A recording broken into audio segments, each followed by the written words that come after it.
Dr. Andy Bukacek is a board-certified internal medicine physician and sole proprietor of her medical practice in Kalispell named Hosanna Healthcare.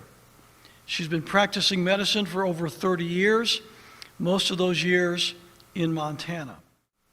The decision for unprecedented government-mandated lockdowns has been based on the alleged death rate of COVID-19. Is this death rate based on truth?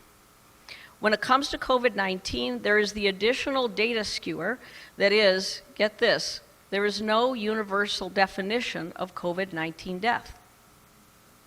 The Center for Disease Control, updated from yesterday, April 4th, still states that mortality, quote-unquote, data includes both confirmed and presumptive positive cases of COVID-19. Mortality, quote-unquote, data includes both confirmed and presumptive positive cases of COVID-19. That's from their website. Translation, the CDC counts both true COVID-19 cases and speculative guesses of COVID-19 the same. They call it death by COVID-19. They automatically overestimate the real death numbers by their own admission. That most people who test positive for COVID-19 have mild or no symptoms. Therefore, testing positive for COVID-19 does not mean a person is sick with it, or if the person died, that they died from it. That most people who test positive for COVID-19 have mild or no symptoms.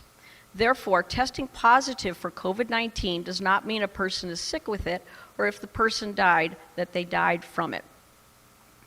To drive this home, we need to understand how the CDC and National Vital Statistics System are instructing physicians to fill out death certificates related to COVID-19. Brace yourselves, and please pay attention, and let what I'm about to tell you sink in. The assumption of COVID-19 death can be made even without testing. Based on assumption alone, the death can be reported to the public as another COVID-19 casualty. The assumption of COVID-19 death can be made even without testing. Based on assumption alone, the death can be reported to the public as another COVID-19 casualty. The March 24th, 2020 National Vital Statistics System memo states, and I quote, "The rules for coding and selection of the underlying cause of death are expected to result in COVID-19 being the underlying cause more often than not." The rules for coding and selection of the underlying cause of death are expected to result in COVID-19 being the underlying cause more often than not. End of quote. The CDC report of cases in the U.S. memo from yesterday states the death numbers are preliminary, quote, and have not been confirmed. So, quote, the results are preliminary and have not been confirmed, end of quote. It's from the CDC website. Here's a quote even more laden with meaning. Stephen Schwartz, National Director of the Division of Vital Statistics, says in answer to the question as stated in the organization's COVID-19 alert, quote, "Should COVID-19 be reported on the death certificate only with a confirmed test? Should COVID-19 be reported on the death certificate only with a confirmed test?" Check out his answer, and I quote from this memo, of which I have a copy, quote, "COVID-19 should be reported on the death certificate for all decedents where the disease caused or is assumed to have caused or contributed to death. Certifiers should include as much detail as possible based on their knowledge of the case, medical records, laboratory testing, etc." End of quote. I'm sure you all feel so reassured the government is asking doctors to provide their very best guesswork. Not.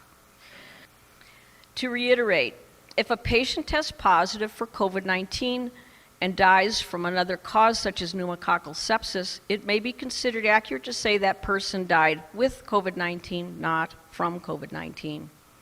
Yet the CDC guidelines list they list this case as one more COVID-19 death, and they go to the next questionable death. They label that as COVID-19, and it goes on and on.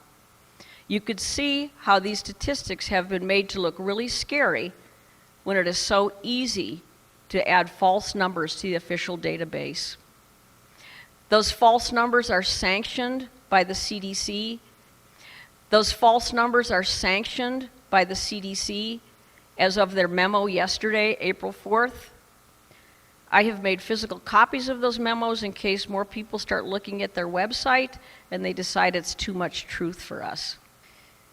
But based on how death certificates are being filled out, you can be certain the number is substantially lower than what we are being told.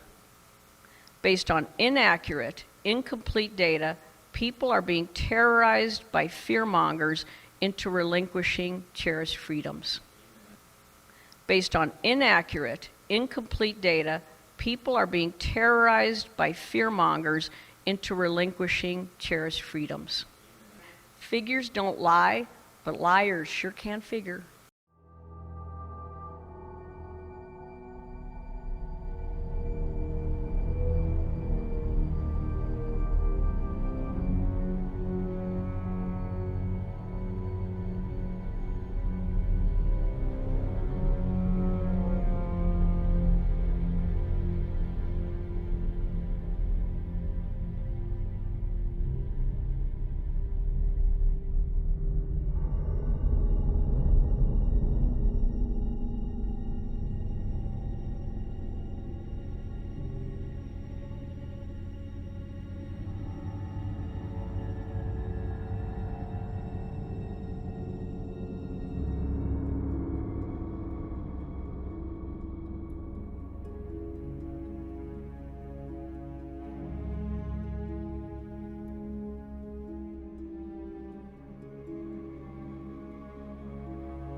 Finally, some new reporting is also coming out that supports what I've been saying now for over 2 weeks, almost 3 weeks now, telling you that the coronavirus numbers in terms of mortality and fatality are being skewed, and those numbers are driving panic, and the panic is driving lockdown, and the lockdown is driving a situation that we are headed towards that will have huge ramifications. So the mortality rate for COVID-19, the disease caused by the coronavirus, is 3.4%. And that number is making headlines. But what most media is not going to tell you is that that number is also pretty crude and poorly calculated. The number does not include, get this, mild cases. They just left them out completely that do not require medical attention. That completely skews the numbers. So that's what I told you at that time, that the WHO numbers were that the mortality rate, the death rate associated with the coronavirus was as high as 3.4%. They say the seasonal flu, on the other hand, has a mortality rate of 0.1%. And when that report came out, all of a sudden, every single news outlet in the United States picks up that headline. The coronavirus mortality rate, far deadlier than the flu, 3.4%. And they ran this headline everywhere. And the problem with it is, guys, that the number is not accurate. And if you use the same formula for both of those viruses, both the seasonal flu and the coronavirus, what you find is that the seasonal flu is twice as deadly as the coronavirus. Again, these are not based on my numbers. These are based on the numbers of the WHO. The problem is that so many people in the media are so lazy that when the headline comes out, coronavirus is more deadly than the flu, they all just run with it instead of sitting down and looking at the numbers and saying, okay, what's accurate here and what is not? So let me just explain to you how this works. When we talk about the flu, and I've been reporting on this as well, the CDC, again, not my numbers, the CDC, Centers for Disease Control, based here in Atlanta, says that this year alone, 22,000 people have died in the United States from the seasonal flu. Now, let's take those numbers for a minute. Look at this chart. If you look at the 2019-2020 year, they said at the time that they put this out a couple of weeks ago, that the number of deaths from the seasonal flu in the US was 22,000 people. At the same time, they said that the coronavirus in the US was responsible for 69 deaths. Now, at the time, 69 people have died. As of the time of this recording, about 112 people have died here in the US. But let's use these numbers. So at the time the WHO puts these numbers out, they say 69 people in the US have died from coronavirus, 22,000 people have died from seasonal flu. Now, look at this. They also say the number of confirmed cases through testing of the seasonal flu is 222,552.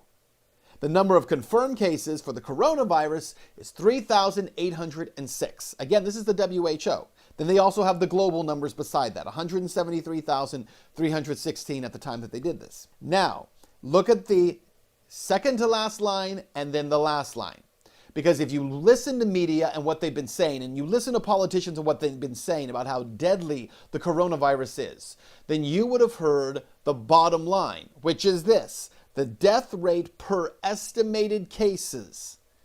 Again, the death rate per estimated cases of the seasonal flu in the United States was 0.1%. The death rate for estimated cases in the coronavirus was not available because they didn't have estimated cases. So instead, you go to the death rate per confirmed cases. And they said coronavirus was at 2% and globally was at 4%. The global deaths, 4%, the US deaths, 2%, and they average them out and they say 3.4% is the death rate for the coronavirus.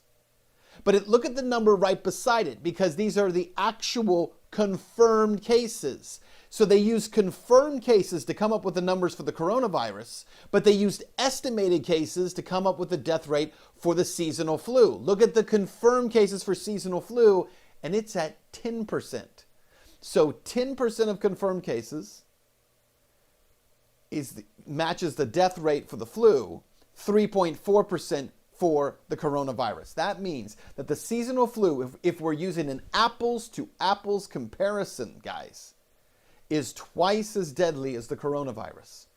So this idea that the coronavirus is this unbelievable plague-like virus of which there is no turning back, it's Armageddon, it's the end of times, is false.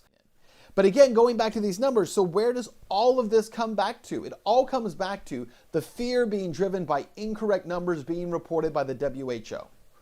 I think there's a big issue here. There's a big story here, and one that's not being told. That while everybody is allowing society to grind to a halt, and while we're allowing for these massive ramifications to come about as a result of fear over this virus, there is a reality to the fact that the WHO made a statement several weeks ago, which again, at the time I challenged at that time and said these numbers aren't right. They're not giving an apples to apples comparison.